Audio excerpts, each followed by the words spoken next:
বন্ধুরা, আবার এসে গেছি তোমাদের সামনে। মাধ্যমিক পরীক্ষার কিছু খুঁটিনাটি সম্পর্কে আলোচনা করব, যেগুলো খুবই প্রয়োজন।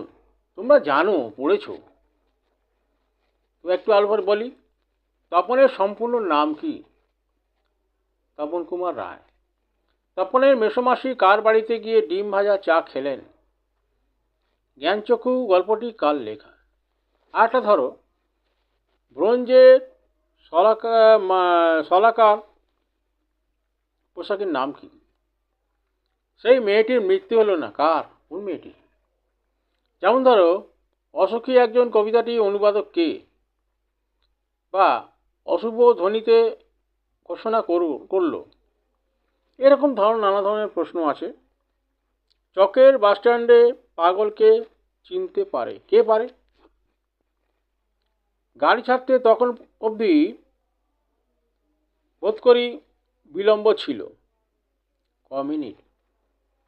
এরকম ছোটোখাটো প্রশ্নগুলো দিয়েছি আমি প্রায় 51টা। এর মধ্যে তোমরা অবশ্যই কমন পাবে, আমার বিশ্বাস। আর একটা করেছি পাতার মধ্যে, খাতায় পাতার মধ্যে করেছি, যেমন ব্যাকরণ ভিত্তিক করেছি।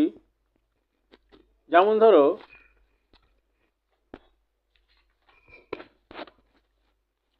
হরিদা পেশায় ছিলেন একজন।